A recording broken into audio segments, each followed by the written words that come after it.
There are no more devout warriors to the God Emperor of mankind than the orders of the Adepta Sororitas.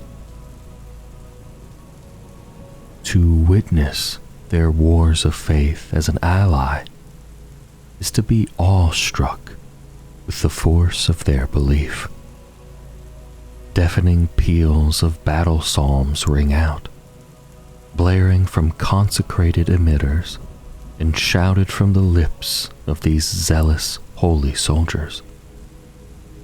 Angelic hosts descend on columns of holy fire as warriors equipped with winged jump packs deliver the Emperor's judgment to the craven foe, no matter where they hide.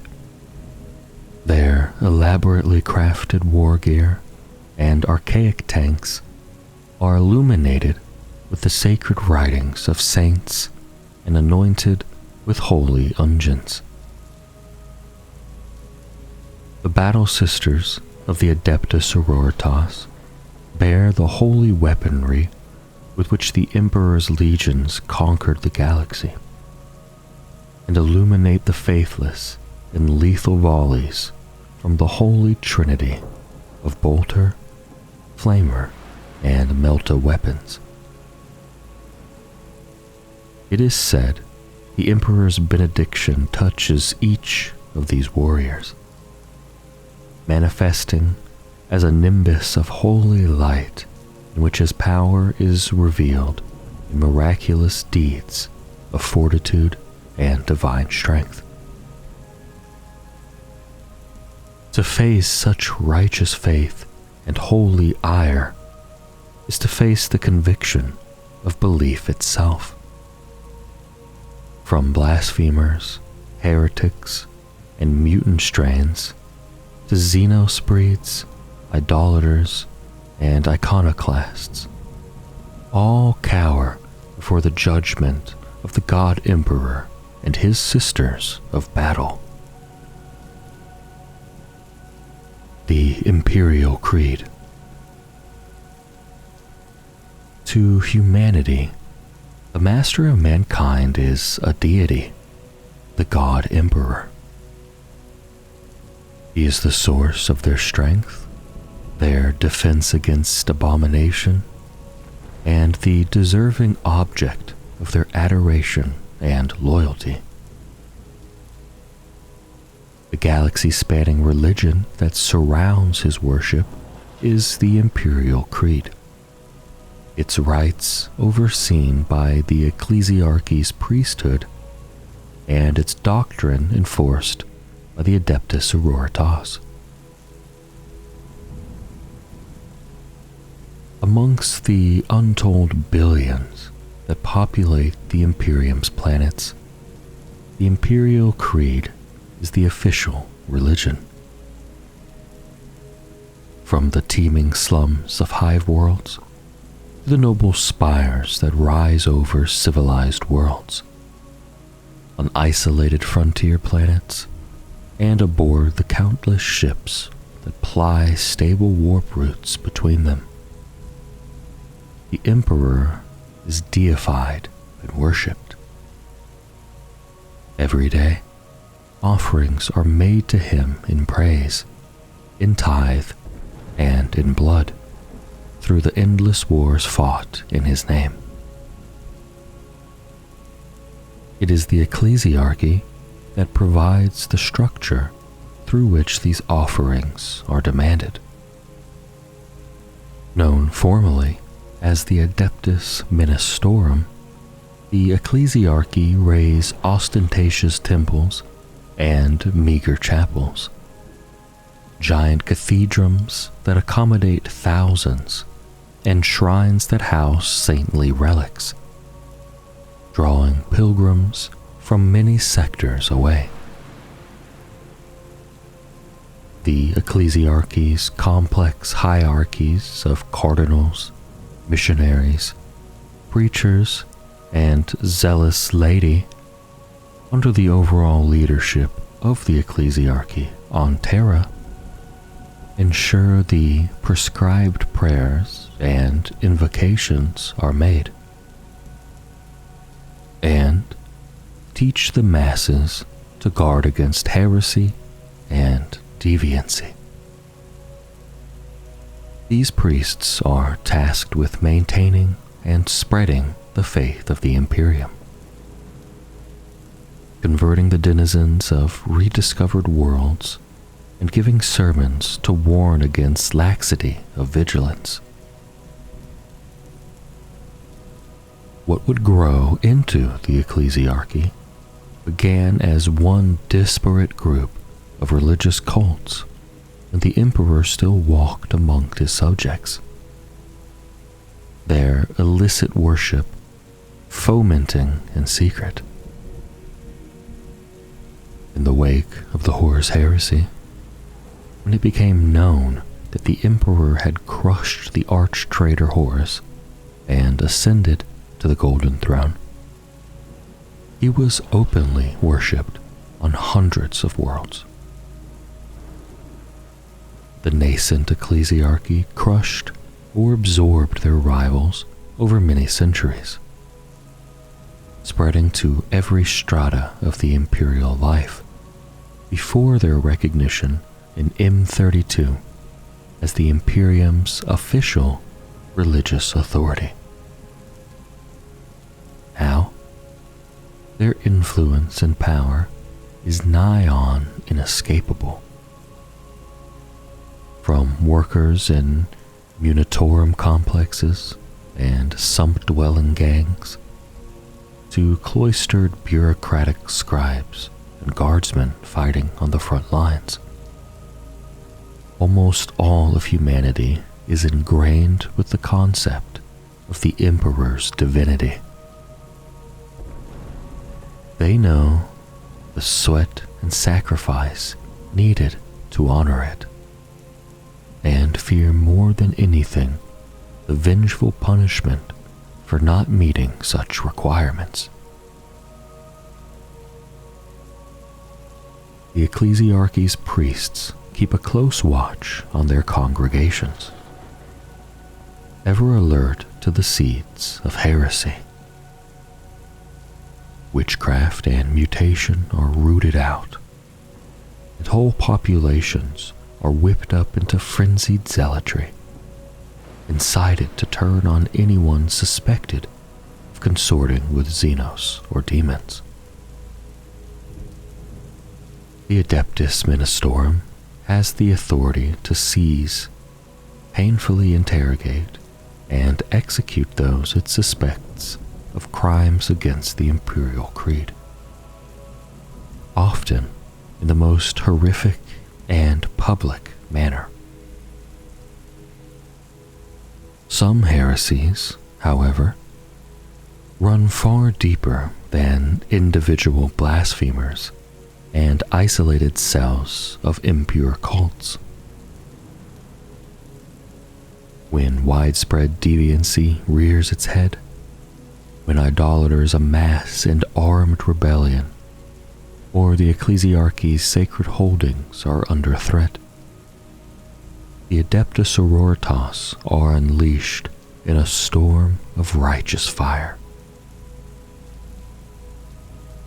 They stand as the Adeptus Ministorum's enforcers and its most zealous defenders. Commonly known as the Sisters of Battle, the Adepta Sororitas are the spiritual descendants of a warrior sect known as the Daughters of the Emperor. Rather than be disbanded upon their discovery by the ecclesiarchy, as most such sects were, their incredible skill and utmost dedication to the God Emperor were viewed as useful assets. During the reign of the then ecclesiarch, the notorious Goge Van Dyer, they rose to become the Adeptus Ministorum's elite holy warriors, under the leadership of their founding matriarchs. the Adepta Sororitas are upheld as the most pious of the Imperial Creed's adherents, fighting in its name to eradicate any who threaten the purity of mankind. They comprise a number of strict ascetic orders, the most numerous and conspicuous of which are the Orders Militant, which form the Adeptus Ministerum's military strength. They project the ecclesiarchy's power through the Imperium from the halls of the ecclesiarchal palace on Terra to blood-soaked battlefields on countless worlds. The Adepta Sororitas' primary charge is to wage wars of faith against those whose very existence is a danger to the Imperium. The wretched heretic, the unsanctioned psyker, and the abominable mutant. Yet, they also fight to purge the galaxy of the hated Xenos, driving back any creatures that dare taint the God Emperor's realm. The Sisters of Battle carry out the annihilation of those whose faithlessness has placed them beyond hope of redemption, and they do so as a sacred duty. The act of fighting in defense of their faith against the foul heretics that would tear it down is itself deemed a hallowed honor.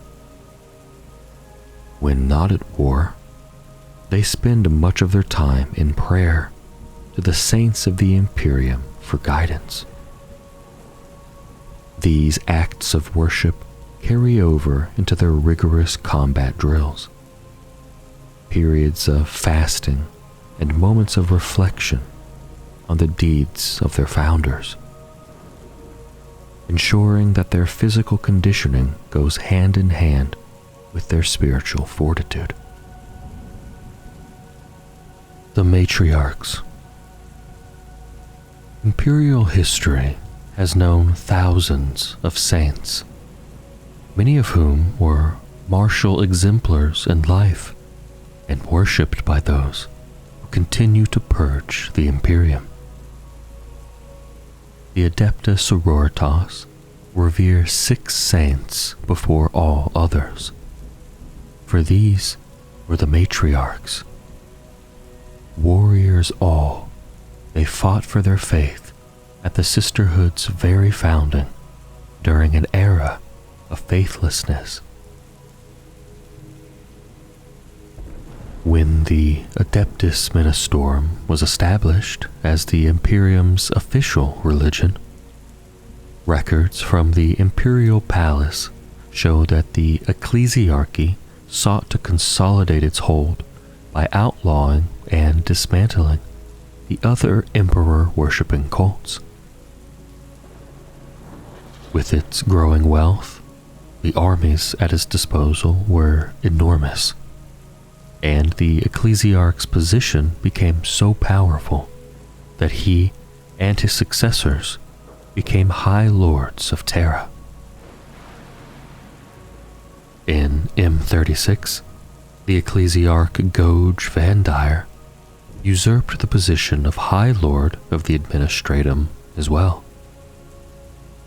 Through bribery, assassination, and coercion, Vandire was afforded unprecedented authority.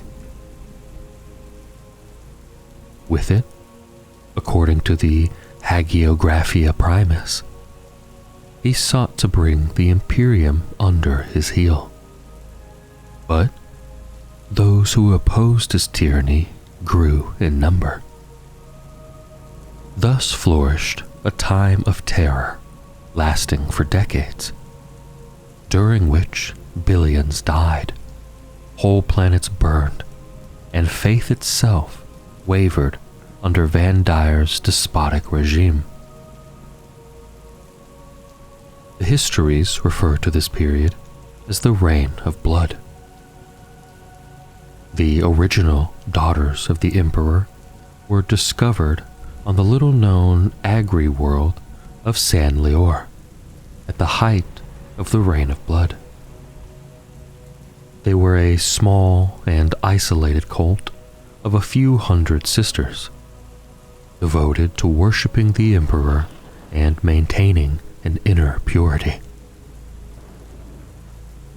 The daughters studied ancient arts of war, clearing their minds of worldly considerations in order to hone their battle skills.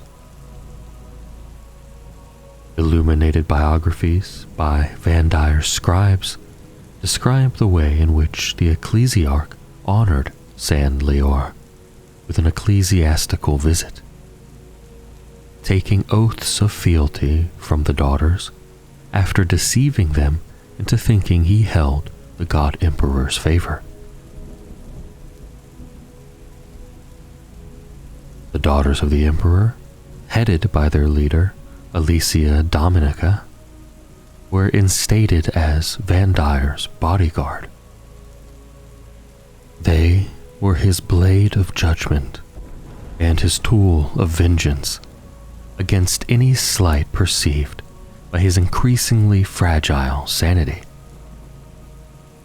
Despite his vast forces and the bloody defense offered up by his elite bodyguard, Vandire's combined enemies eventually besieged the ecclesiarchal palace. What transpired next is not recorded fully or consistently. Some sources contend that a number of the Emperor's own bodyguards, the mysterious Adeptus Custodes, advanced into the ecclesiarchal palace through hidden means, and spoke humbly with 6 members of the ecclesiarch's bodyguard. Others suggest that the custodians fiercely declaimed Vandire as an enemy of the Emperor. However, all surviving fragments of the encounter, remembered in choral plain song, electro-tapestries, and illuminated scripts, agree on its outcome. Unable to sway the 6 devout bodyguards to abandon the insane ecclesiarch, the custodians led them through uncharted ways to the most sacred place on Terra, the chambers of the Golden Throne itself.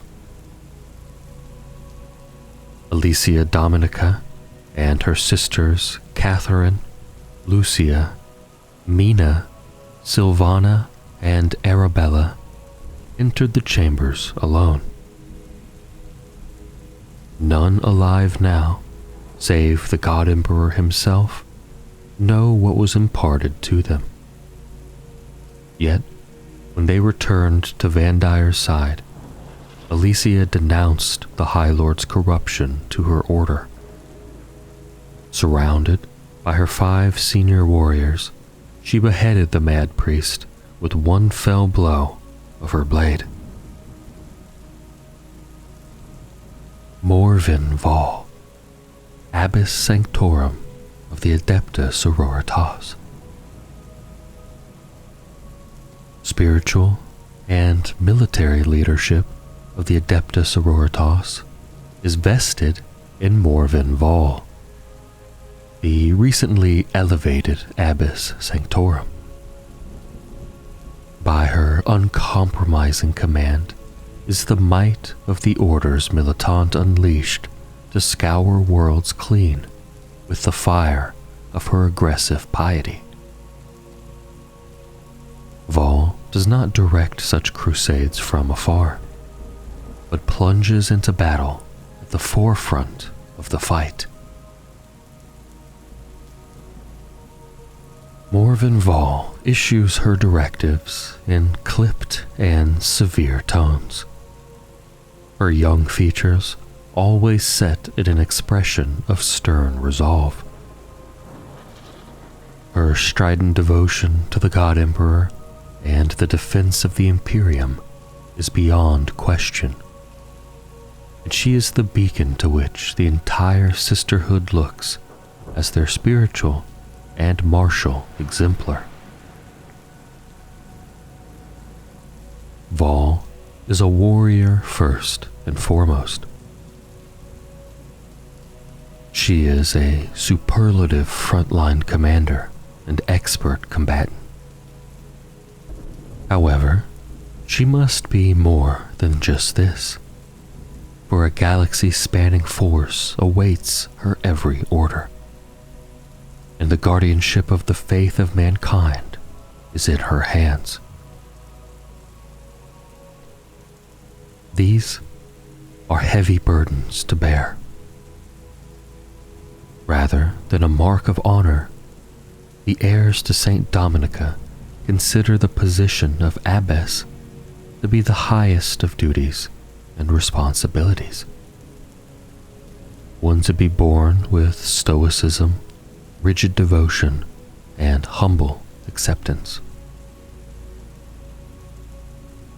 The former abbess's ship was declared lost en route from Ophelia 7 to Holy Terra during the anarchic cataclysm when the Great Rift split the Imperium. News of this dire loss was achingly slow to reach the wider Adepta Sororitas, for amidst such galactic unrest, every order and far-flung mission was on its own, maintaining their isolated devotion in the face of encroaching madness. Only as the darkness began to recede was the terrible loss uncovered. The need for an icon of leadership was greater than ever, and the ecclesiarchy appealed to the convent sanctorum and prioress to submit their candidate for abbess. Amongst those considered, Vahl was by far the youngest.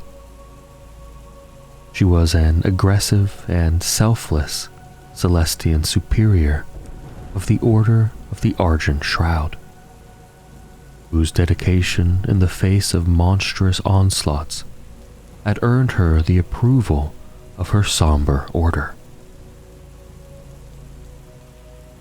The complex factions within the ecclesiarchal palace on Terra believed that so young and politically inexperienced a sister might be more easily maneuvered. Her expected naivety would be a gateway for the ecclesiarchy to exert more influence into the sisters' operations and internal hierarchies than convention dictated. What many within the ecclesiarch's ear wanted was a ceremonial and malleable figurehead. What they got was a forthright and iron-willed warrior. Morvenn Vahl was on a campaign in the Rescard Purgation when the ecclesiarchy's delegation arrived. The priest delivered the Ministerum's declaration with ostentatious ceremony and layered ritual. Scarred and blood-stained, her silver armor chipped and fire-blackened, Celestine Superior Vahl listened in absolute silence and without emotion to the elaborate ceremony of appointment, couched in terms of mere invitation. She then stunned the congregated bishops, prelates, hierarchs, and confessors by quietly requesting a period of prayer on the matter.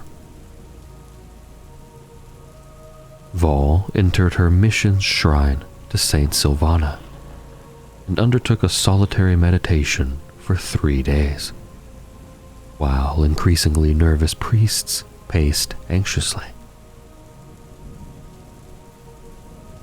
When she emerged, she seemed to those present to walk taller, her eyes hard and unreadable to the clergy, some of whom involuntarily backed away from her. With a handful of words, Vahl accepted the appointment.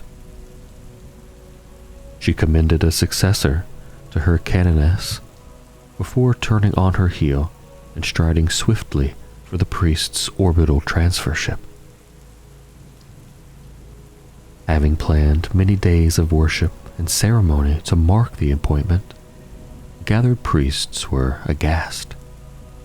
Only a handful had the presence of mind to hasten in her wake.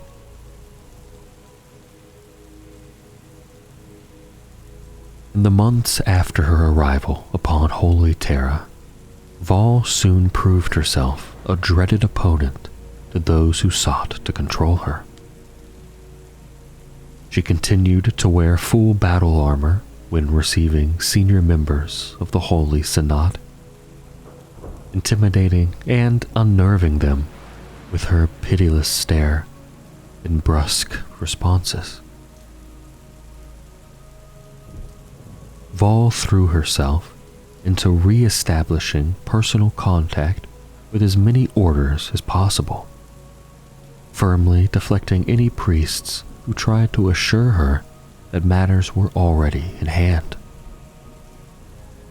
She sought to satisfy the orders that the Abbess Sanctorum once more stood as their commander, absorbing data on their current crusades, demanding field reports and strategic dispositions, and ascertaining what they were doing to throw back the flood of impious savagery that boiled out of the Great Rift. It can be expected that Vahl, young as she was, and propelled so suddenly to the rarefied heights of power, must have wrestled with questions of faith and self-confidence. Yet, whatever struggles took place behind the doors of her mind remained private. Not once did the new Abbess Sanctorum allow even a crack to show in the armor of her faith. It did become clear, however, that Vahl chafed at the reins of what she saw as personal inaction, when so many other sisters of battle were fighting and dying. Even when, upon the recommendation of Rebute Gilliman, Vahl was elevated to the status of High Lord of Terra, it did little to cool her ardor for battle. Few within the Adepta Sororitas were surprised when the abbess declared herself the commander of the Ecclesiarch's crusade against the traitorous trade worlds of the Philosopher's Belt. Since then, she has taken to the field in person dozens of times during her short tenure, leading the forces of every order majoris. Not given to rousing sermons and uplifting oratory, Abbess Vahl instead leads by example on the battlefield, letting her deeds and service to the God Emperor speak for her.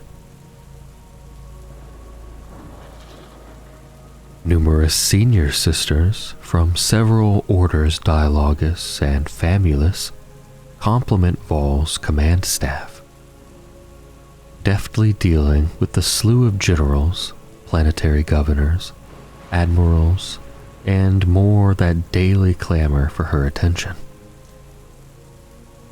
Morvenn Vahl does not see herself as the Emperor's chosen, but as an instrument of defense who must place herself between the Imperial Creed and the countless horrors that seek to defile it. Her sense of duty to this lofty position means that she will never recklessly submit herself to an unwinnable war. Martyrdom, as her former order taught, is a release from one's duty, and not its ultimate expression. As all her predecessors understood, the position of Abbess Sanctorum is a burden that can be set aside only when the last heretic, mutant, xenos, and demon is expunged from existence. Only then might she step back into anonymity as a sister of her order. Wars of Faith. Since their inception, the Adepta Sororitas have bolstered their ranks to the point that their presence is now felt far across the Imperium. No longer the Ecclesiarch's bodyguard, they are an active and crusading military force, crushing the enemies of the Imperial Creed wherever they fester, and illuminating the Emperor's realm as a beacon of faith. When humanity is faced with a substantial threat, it falls to the High Lords of Terra to order a crusade against mankind's enemies. Such crusades are enormous military operations that mobilize multiple branches of the Imperium's colossal war machine, including Space Marine chapters, Astra Militarum regiments, Navis Imperialis fleets, as well as forces of the Adeptus Ministorum. But the Ecclesiarch also has the individual authority to issue calls to battle when the sanctity of the Imperial Creed is imperiled. Such large-scale mobilizations are known as wars of faith. When a war of faith is declared, those sororitas orders able to respond send their finest troops to obliterate the heretics and sinners marked for death by the Ecclesiarch. Fleets of Ministorum vessels descend upon the planet, system, or sector that has been targeted, ferrying sisters of battle and non-militant adjutants by the thousands into the war zone. Yet, it is not only the sororitas who will answer the call to war. Other servants of the Ministorum join themselves to the sisters' commanderies. Missionaries who have spent decades spreading the Imperial Creed to the inhabitants of a rediscovered world will instantly turn their ire on the populace if a war of faith is declared. Operating with small contingents of hand-picked warriors of Fraterus militia, these missionaries are more than happy to combine their purgatorial efforts with those of the incoming Adepta Sororitas. Similarly, preachers who have been operating in nearby systems gather all manner of zealous recruits to their cause. The most impassioned cults of the Imperial Creed are roused to action, and through tearful prayers, their members beseech the Emperor for the chance to loose their righteous fury upon the faithless. As one, the massed ranks of believers envelop their enemies, slaughtering and burning those whom the Emperor's light cannot redeem. A war of faith may last decades, or even centuries, and is not considered over until all trace of the heretical enemy is scoured from the galaxy. Since her appointment to the position of Abbess Sanctorum, Morvenn Vahl has overseen the unleashing of many more wars of faith. As the Imperium reestablishes contact with multiple sectors and systems in the wake of the Great Rift's torturous opening, tales of demonic incursions, heretical cults, sorcerous mutation, and Xenos infiltration have soared. Abhorring in action, Vahl has committed large forces of the Adepta Sororitas to the chain worlds of Quand, the Rigorsh Straits, and the reconsecration of Marlia's tomb, among a host of other sacred campaigns, while also ensuring the Sisters of Battle accompany as many of Guilliman's Indominus crusades as possible. At her direction, dozens of orders militant have dispatched forces to embattle and stalled wars of faith as the abbess seeks to bring them to swift conclusions and ensure her armies are ever on the advance. Vahl has also assigned crusades to seek ways across the Great Rift and the dark wells of silence that grow even within the Imperium Sanctus, to investigate the fate of Adepta Sororitas forces whose every trace seems to have vanished.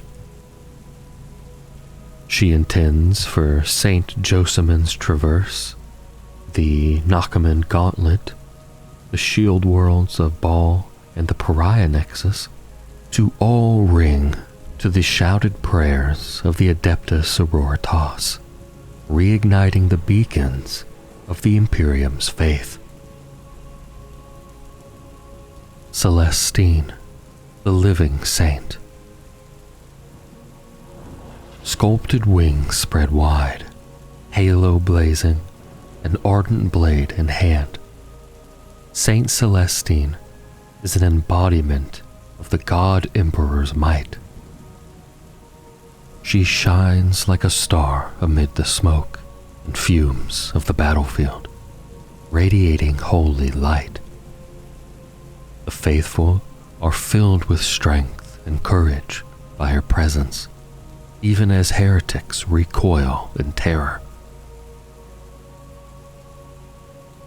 Those who flee are wise to do so, for Celestine strikes like the Emperor's own judgment, smiting the unrighteous with a strength that belies her human form. With a gesture, the living saint calls fires of retribution down from on high, or infuses her sick and injured allies with healing energies. Of her life before she was declared a living saint, very little is known of Celestine, other than that she was a Sister Repentia of the Order of Our Martyred Lady. She was but one warrior amongst those who fell in war against the heretics of the Palatine Schism. But after her body had been cleansed of the blood and filth of battle, she rose once more, standing flawless before the faithful in attendance. The remainder of the Palatine Crusade passed in a bloody whirlwind of vengeance, as Celestine was hailed as the Crusade's figurehead. The entire sector being scoured of not just the schematisms, but every being the Crusaders deemed unworthy of existing upon the worlds of man. Lord Ansgar, the Crusade's leader, believed the Holy War would reach its conclusion at the capital world of the Palatine sector. But Celestine insisted upon first liberating a small backwater world named Sanctus Lees. Unknown to all but her, the world was home to the ancient shrine of the Fiery Heart, once visited by Saint Catherine. Celestine ordered a broken altar moved aside and the flagstones beneath it taken up, uncovering the entrance to a hidden crypt. Barring any from following her, she descended dusty steps that none had trodden for millennia. As first light broke above the ruined shrine, Celestine rose from the tomb, borne aloft on a column of divine radiance, and attended by cherubs and doves. She was now clad in a suit of shining golden armor, and wielded a blade wreathed in sweet-scented petals. Its blade so bright, none could bear look upon it. She gazed around, and all who dared meet her eyes were struck down by equal parts heavenly adoration and infernal terror. After her apotheosis, Lord Ansgar and a conclave of his Thorian compatriots declared Celestine a living saint. Her presence invested the faithful with an unprecedented fervor, and hundreds of thousands of heretics met a fiery end at the hands of her armies. Many were fearful in her presence, for to stand before her was to submit to the judgment of one whose example could never be emulated. Celestine has fought the faithless over long centuries, and in all corners of the Imperium. Many times it has appeared that she has been struck down in battle, but wherever she falls, she inevitably rises once more like the radiant dawn. The Gemini Superior often fight at her side. Each of these champions is possessed of a portion of Celestine's grace, and would lay down their lives to protect her. It is difficult to predict where Celestine and her Gemini Superior will appear, but wherever they go, the Emperor's will is made manifest. Ephrael Stern. Ephrael Stern has fought insurrectionists, mutants, abominations of the warp, and Xenos monstrosities beyond count in her defense of the Imperial Creed. Her skill at arms is beyond question, though accusations of heretical powers manifesting in her presence have led her and her Eldari comrade Kaiganil to exist as nomadic outcast warriors. Ephrael Stern was once a seraphim of the Order of Our Martyred Lady, though she has since been known by many other epithets. Thrice-born, the Demon Fuge, Sainted Savior, and Heretical Witch have all been used either in laudatory praise or hate-filled condemnation.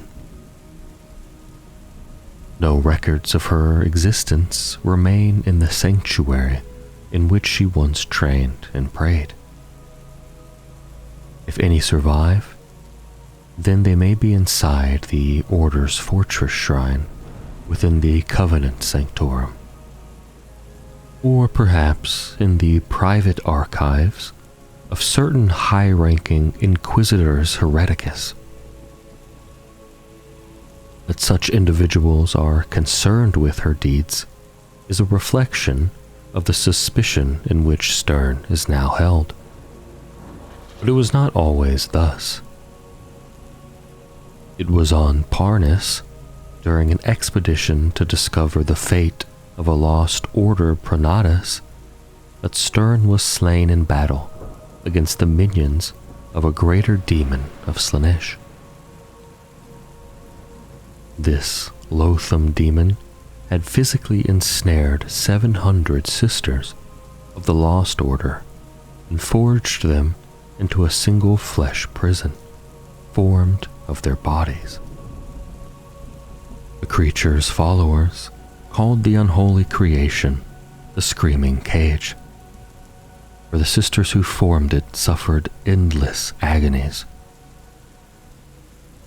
Yet, while the Screaming Cage tormented their conjoined bodies and magnified their pain, the damned sisters were also fused in mental and spiritual might, united in their faith. Stern's selfless attack gave the entities of the Screaming Cage their chance. Seizing the opportunity, they poured their spiritual strength into Stern's fallen form. In a blaze of righteous power, Stern was propelled back to life as a tremendously potent and gifted champion against the servants of chaos. Since that day, Ephrael Stern has had to battle not only the worshippers of the dark gods, but also those of her own Imperium who believe her to be irrevocably tainted. Though they might find their fuel in faith, Stern's powers manifest themselves in a supernatural fashion that many have mistaken or chosen to condemn as witchery. She is stronger and faster than any of her sisters, unleashes searing bolts of holy judgment upon her foes, and when death has claimed her, she is returned to life each time. In this era of proliferating psychic mutation and heresy, such supernatural occurrences are more than enough to render Stern a target for more than one zealot. Nor is she helped by the company she keeps. Bound together by the strands of fate, she travels with an Eldari known as Kaiganil, or simply the Pariah. Once, this warrior was a harlequin of the Laughing God. Now, he is a wanderer, an outcast from his own people who has found his place at Stern's side. Kaiganil has brought Stern by dark paths to the repository of forbidden lore known as the Black Library, and it is through him that Stern has made contact with the Inari, though none but she yet know the true purpose in this.